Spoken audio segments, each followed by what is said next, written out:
Vaheguru, Vaheguru, Vaheguru, Vaheguru, Vaheguru, Vaheguru, Vaheguru,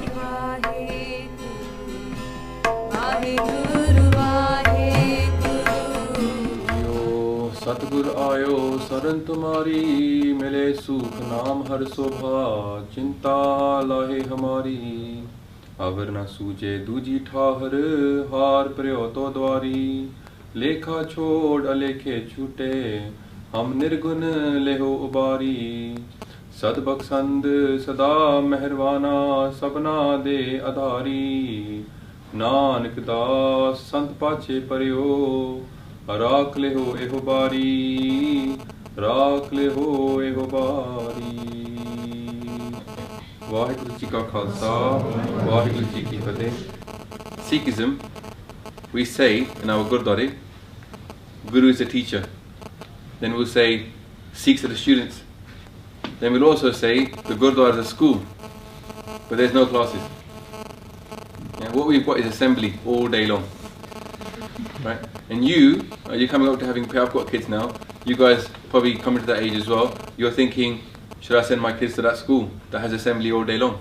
And you would say, I wouldn't, right? And that's what's happening to not the people who are now no longer living at home with their parents. They're moving out. They're not coming to Gurdwara that much either, yeah. And the people, their kids, don't come as well because there's nothing there for them. We're not teaching them.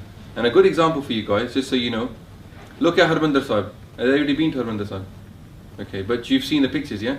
It's actually a very small Gurdwara. In terms of space, it's a very close, nice environment. And only the people that stay there, you only get a spot in Harbandar Sahib if you turn up early. So people, basically, what you've got is like a quality line, right? Those that are interested, they turn up and they secure their spot. And the people that come to Matha Tek, they literally just shepherded through. Yeah? And there's people that stand outside waiting for a spot, right? So what you get is a quality line. Those that are interested are in the environment there. And those that are just there to see, they come in and out, yeah. But what we've got in our Gurdwara is, right, is the opposite. Stuff everybody into a massive hall. People at the back making noise, it's affecting the people at the front. Everybody's shepherded into Matha Tek at the front, so that everybody who's sitting at the front and listening, they get disturbed, right? Whereas in the old days, you just Matha Teked where you were and you sat down. Yeah, the people at the front, they had the prime row, and you couldn't just come and disturb them. So we've turned it all upside down, right? Because we're not there to learn, actually.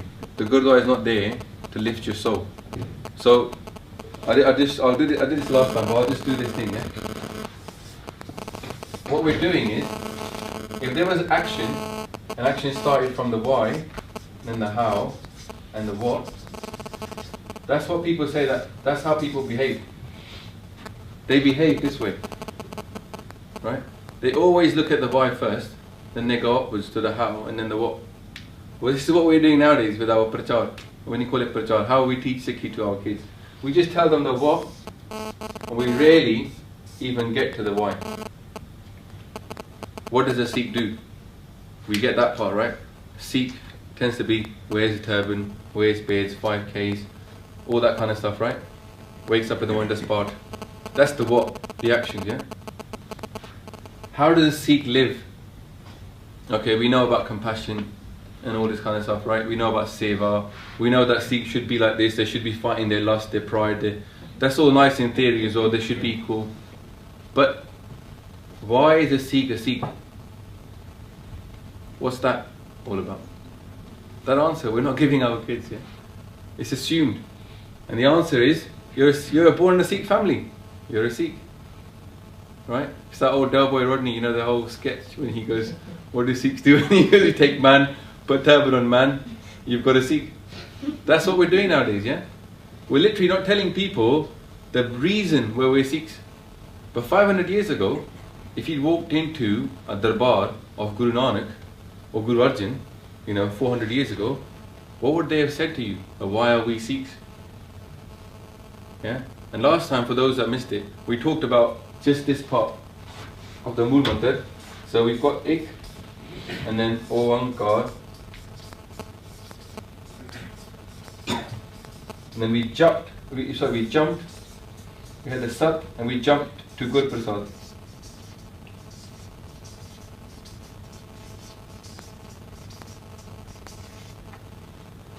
So from here, we missed, we did talk a little bit about Satnam. So you can say that we basically went IkOangkar, Satnam and GurPrasad. We left out the bits in the middle. Yeah. So today we're going to go to the 5 names, but I want to give a quick summary for those that missed it. Obviously it's been about a month, so it'd be nice to refresh our minds as well. Yeah. So just to remind you guys where this comes from. It's the very first bit of Guru Granth Sahib Ji. Yeah. When Guru Granth Sahib Ji opens, that comes up. I won't write the Gurbani here, but this is what it starts with. Yeah. Japji Sahib starts with this. Nearly all the parts we do start with this. IkOangkar Sat GurPrasad or Satnam Kartapur. Yeah? So this is like our founding statement. It's the mool. Mool means like muli. Yeah? If you ever had muli, it's a root vegetable. That's why it's called muli. It's the root. This is our root mantra. This is what we stem from. Yeah? If effectively you're going to say. And this is not Gurbani. Just for you to understand. This is Akash Bani. Akash Bani means directly from God's mouth. So Guru Nanak got given this, Maharaj got given this when they were given the Guruship. Yeah? When they became the Guru, when they went to the river in Sultanpur Lodi, they were having a shower, they went underground, and they disappeared for 3 days. They went to Sachkhand. At that point, Guru Nanak Dev Ji was given the Guruship. He was appointed a Guru. Yeah? With these words, GurPrasad. You are now the Guru. Yeah? And this spot, this bit was said to him directly from God. Sanmukh hoke. Sanmukh means in front. God said these words to Guru Nanak. That's why there's no Mahla Pehla in front of this. You ever notice that in the part starts with this first and then comes the person? This is Akash Bani. Yeah? This is revelation direct. Not even spoken from Guru's mouth. And often, like I'll just the bit up to GurPrasad is the revelation direct, because after that, so let's go through it, yeah, just for all of us, so we're okay. IkOangkar Sat Karta Purkh Nirpau Nirvair Akal Murat Ajuni Sapam GurPrasad. And check what happens next. Jap Adi Sach Jugad Sach Happy Sach Nanak Hosi Pi Sach. Nanak speaking now. That's the slok that Guru Nanak Dev Ji added to that. And then some people call that the whole Mool Mantra, yeah? And this bit they call the Maha Mantra, other people call this the Mool Mantra. But regardless of where you stand on that, it's not worth arguing about firstly. Guru Nanak Dev Ji said the slok, Ad Sach Jugad Sach Happy Sach Nanak Hosi Pi Sach. After they got given Gurgaddi, they gave us a hukum, Jap. That's the first thing, Jap. Right? The next question is, what do I jap, right? Maharaj says, take the name of the one who is Ad, Sach, Jugad, Sach, Happy, Sach, Nanak, Hosi, Sach. The truth.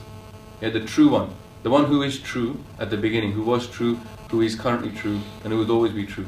That's the one. So the word Sach means true. Yeah? But the word Sat is slightly different. Sat means the truth. The eternal truth. The only true being. The manifestation of the one. Right? So this bit, IkOangkar, has been very badly translated, I'd say. Because mostly I ask you a question, anybody want to give their whatever they think this means. And there's no shame, it's like, I know it's been recorded, but I can cut that bit out. But what do you think IkOangkar means normally? Well, how is it translated? Any? Huh? There is one God, yeah? Okay. So Ik, so you have to use the best.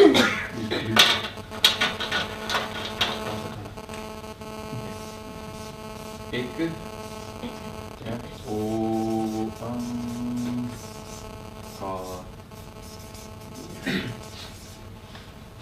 So there, people say there is one God, yeah? Oh, that's the.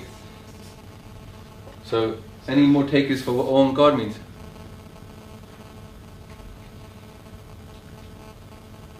You see, it's that simple. That's just referring to the one. Where's the rest? Oangkar. Oangkar Brahma Utpat. Where's the Oangkar part about? He started all the Srishti. Yeah. He made it with this sound. Yeah. The primal sound. I'll give you a clue, yeah? There's another pant very closely related to us, which say this. Om. They've got that word as well, haven't they? And have you seen people say IkOangkar? Have you heard that as well? No. Comes from Delhi a lot. I grew up in, you haven't heard it? In Delhi it's quite common.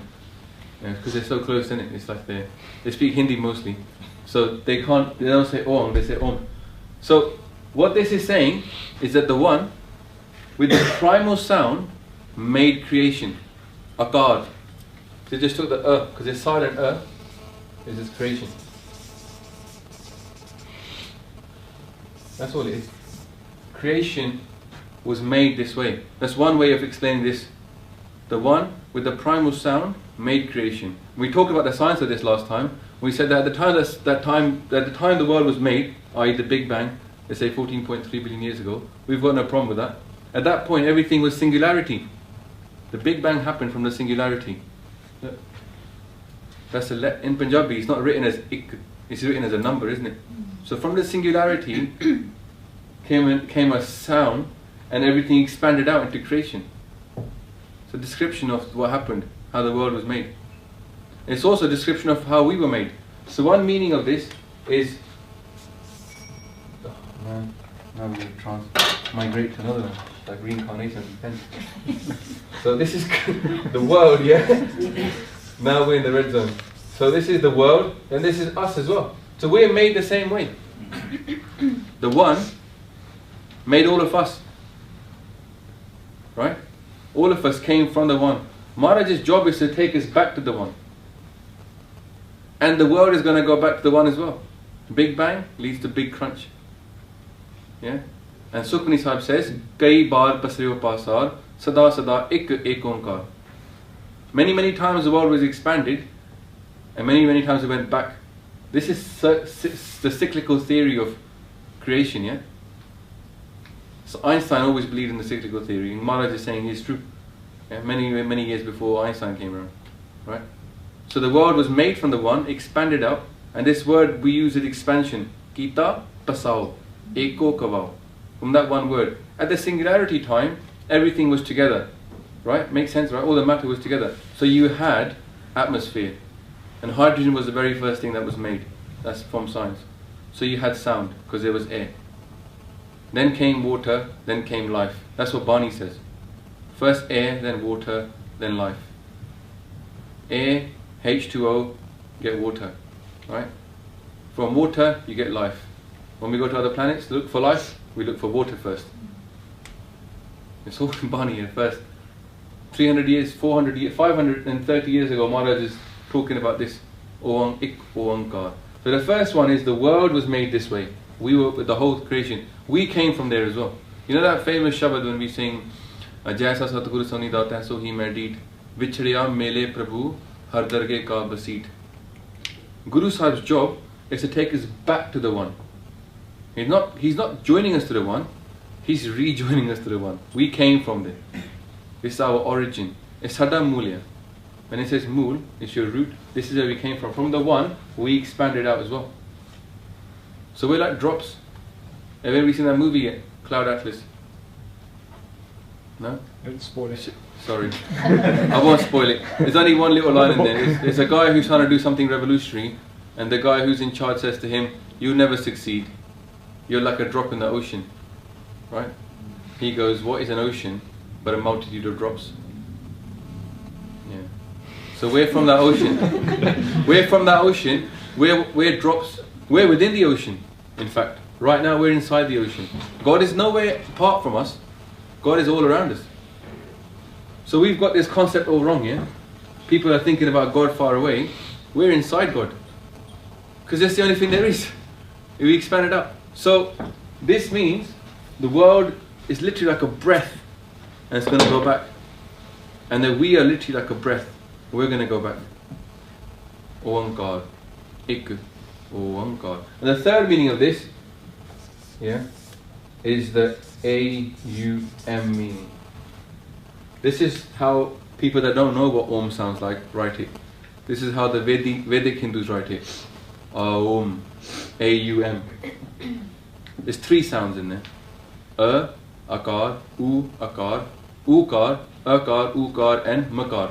This refers to Brahma, Vishnu, Mahesh. He is the creator, sustainer, destroyer. This is how they described it. So they had Om, which meant the 3. Maharaj put 1 in front of it. He goes, no. IkOangkar. Yes, he told them 3 what to do. So we don't worship them 3 because he's got millions of those 3s all over. Because we believe in the multiverse, yeah? We don't just believe in just one universe. We believe in the multiverse. Patala, Patal, Lakh, Agasa, Agas. And we believe in millions of these guys. Because when you get to Gyan Khand, in Japji Sahib, you get to Dharam Khand first, then you go to Gyan Khand. And Maharaj says, Gyan Khand mein Gyan Parchaar. Sorry, the one before that, Maharaj says, Dharam Khand ka eho Dharam, Gyan Khand ka akho karam. Kete pavan pani veh santar, kete kaan mahesh, mahesh Shiva. Kete barme khard khadiye roop rang ke ves. How many Brahmas are there? How many Mahesh are there? So there's not just one, there's millions of these people. So we don't worship them, we just worship the one from whence it all originated. Yeah? And 14.3 billion years ago was this current life cycle of the universe, right? We talked about the multiverse, but there's been many times this thing happened. So we don't know which one we're in now. We could be in 10 millionth one. He could have made this many times. It becomes like the Matrix after a little while, yeah? You know, the Matrix trilogy goes off onto then he realizes he's been around many times. It's like that. We don't know how long this has been going on for, but Sada IkOangkar. It's always been just the one that made everything. And this is the truth. Sat. Sat. This is the truth. That's why I didn't use the word a true guru. Because if this is Sat, then you need someone to enlighten you to it. Who's going to make you aware of this truth? A guru. And he teaches the truth. So he's a truth guru, the guru of the truth, the enlightener of the truth. So we keep saying true guru, as if there's only one guru. Yeah? But when Kabirji is talking about true guru, who's he talking about? He's not talking about that. Bani is telling you what true guru is, what Satguru is. Bani says, Satpurak jin janiya, Satgur tis ka naam, tiske sang Sikh udre, Nanak har gun gao. The one who knows Satpurak, the true being, he is called Satguru. He can enlighten you. The one who knows him can enlighten you to him.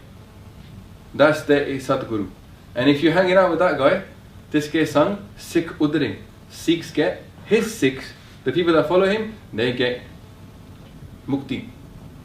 Jini naam te aaya gaye masalat kaal nanak te muk ujle keti chutti naal. How many people go with them? So they, all the people that were enlightened, took people with them. So we do respect Kabirji. And Kabirji is not lying when he's saying I've become one with God.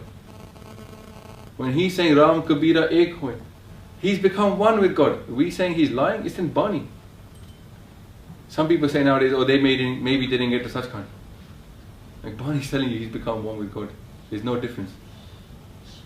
Mohi tohi tohi mohi. They got there as well. Right? So we've constricted ourselves to this. Sikhi is much broader, right, than what we think. We made it about just we are one religion. We're not a religion. The Shabad we just read at the beginning, Maharaj says, Nanak da sant pache paryo. Nanak is walking upon the path of the saints. Nanak follows the dust of the saints. This is the path of the saints. This is the path to enlightenment. To get to this Sat, you need a guru. And the guru has to be one that is one with the Sat. You can't get enlightened by somebody who is not already one with the Sat, because they're going to drown if they don't. They're taking on ego. They can't take on ego of you worshipping them, because they haven't got the ability to cope with that ego. They're not one with the one. They haven't lost their ego. So they'll take on all your ego, and you will drown, they will drown. Right? So the next thing, the guru, the one who is one with the one, Satguru, he gives you this naam. That's why you get this divine trilogy. The Sat sends out a guru who is one with the Sat. The guru gives you naam. connection. Easiest way to understand Naam is the connection. The manifestation of that one can be connected to, and it's connected through to by the name of that. And the Naam gets you back to the Sat. So these two are Satnam or Satguru. That's what those two words work really well, yeah? And then we say something else, Sat GurPrasad, by the Guru's grace. So the Guru's grace, the Satguru can give you grace, and what is that grace consist of? Naam, GurPrasadi, Naam. So this is the trilogy we need to all understand, otherwise the rest of it won't make sense. So now, if we can, this is like the base, what we did last week, yeah? Some people are like, okay, fair enough. So the Guru's going to connect us, that's all it is. Guru Sahib has the power to connect us, and we talked about this last week. It's just here. Okay? Dasam Dwar is a physical spot on top of our head where we can actually connect to the divine. Okay? It's like we're balls of inside that water, yeah? We're like a bubble inside that water. I call it a glass bubble.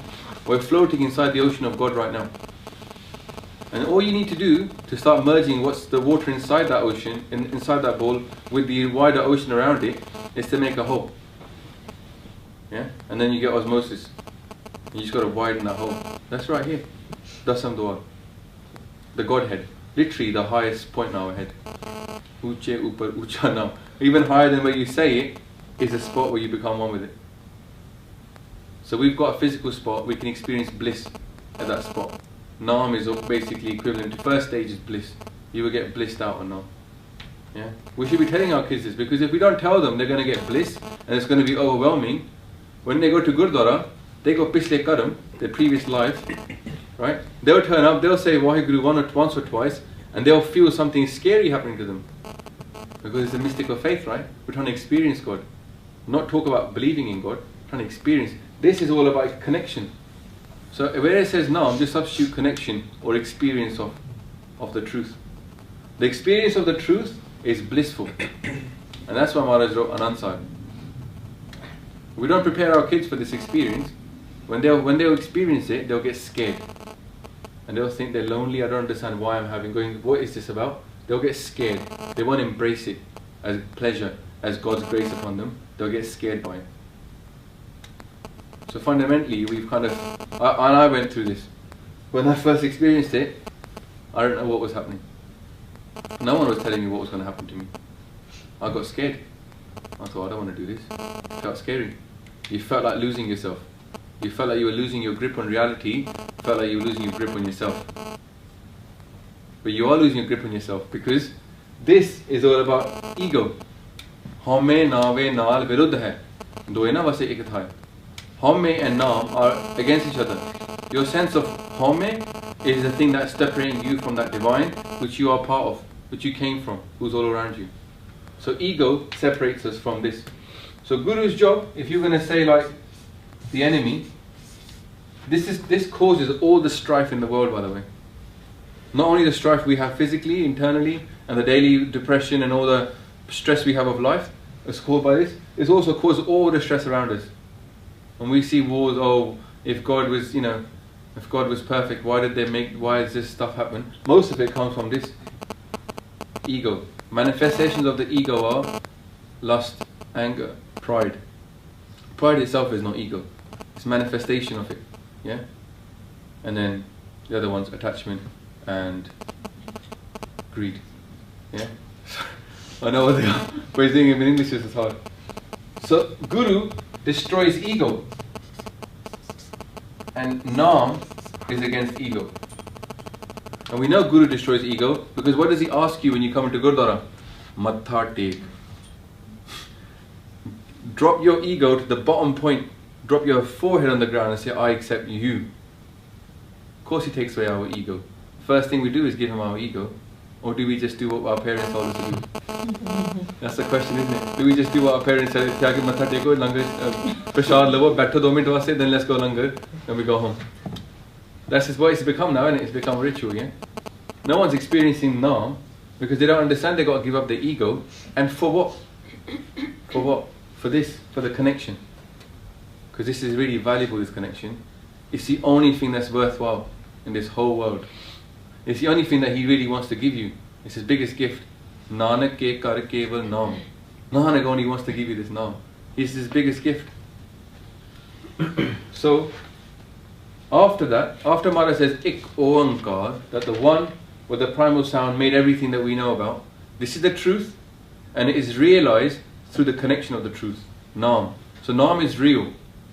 Naam is not some idea that you wait till you're dead and then connect to God. No. Right here, right now, we can experience it. Then he gives us 5 names. 5 not the only names, like Jab Sahib tells you that there's no one name, but he gives you 5 like characteristics for you to understand. And they're quite important. Right? That is Karta Purakh, Nirpao, Nirvair, Akal Murat, Ajuni Saipam, and then he concludes GurPrasad. All of this is through GurPrasad. Guru's grace. Guru has the power. So GurPrasad can mean the Guru was sent by God. And that's true, Guru was sent by God. Like Gurdashi tells us, Suni Pukar Datar Prabhu Guru Nanak Jag Mahi Pathaya. But also, it means that the experience of God itself is enlightening. Enlightenment isn't like, it's not like when you have milk and sugar, right? You can't help but taste the sugar. It's impossible to separate the milk and the sugar. They become absorbed. So experience of God comes with these things. Enlightenment and bliss. They are called Anand Sarup, and they are called Guru as well. They are enlightened. God is the being. When we connect, we will experience enlightenment. It's part of that. You can't help it. You can't bump into God and not get enlightened. Basically, is what he's saying. Yeah? That's what 2 meanings. And the third, very important meaning that we're not telling our kids nowadays is that Guru has come with the power to do this. What we tell them now is they're our teacher. But how many teachers do you mata take to? No, we don't mata take to any of our teachers. Yeah? We can't choose what Sikhi is. Sikhi is Guru's decision. He chooses what Sikhi is. Right? All we got to do is follow. So what we do, GurPrasad, Guru has the power to give us now. And it says in Bani as well. It says, Bin Satgur kine na payo, bin Satgur kine na payo. Without the enlightener of the truth, no one has got there. No one has got it. Sadgur vich aap rakhyun kar paragat aag sunaya. He, God, has placed himself in Guru, and he has made it told everybody. So if you went to their darbar years ago, they would not have said to you, he's our teacher. He would have said, God's come down as Guru Nanak, yeah, to teach us all the truth. Because Guru Nanak Dev was sent by them. So we need to get back to how important our Guru is. In Bani, get to Ang 1403, you start reading around there, all the Bhatts, the Sikh, who are the Sikhs of Guru Arjan Dev Ji, they're writing. And what did they say? They say, Guru, Guru, Guru Karman Mor, Guru Bina Main Nahi Hor. They'll say, Siri Guru, Siri Guru, Siri Guru, Sat Guru, Sat Guru, Sat Guru Gobind Jiyo. They're chanting his name. We're chanting God, they're chanting Guru. The word Vaheguru includes Wow, Guru. If you go to 1403, you'll see them. They'll be saying Sat Guru, Sat Guru, Sat Guru, Siri Guru, Siri Guru, Siri Guru. Siri means Shromani, the highest. They'll be saying Vaheguru, Vaheguru, Vaheguru. They're praising Guru. They even say Vahe Jio. So there's Vahe is separate from the Guru. They're just saying wow, Guru, wow, Guru, wow. Guru is one with God. Praising him is the same as praising God. Might sound a bit crazy, right? Because we say we only worship the one. But the one, for us, is not some separate from the world one. The one is the ocean. And the one who reflects his light is the one. Other people have a conception. We're not worshipping that the person. It's like when I was in the army, right? You had your ranks, yeah, on your shoulders, and you had them at the front, sorry, and on the right shoulders. What they say to you is, if the soldier salutes you, he's not saluting you, he's saluting the rank. So when we say Tan Guru Nanak, we salute him because he was one with God, and he was sent by him. He's the answer to Kaljug, not the person. And that's why the Guruship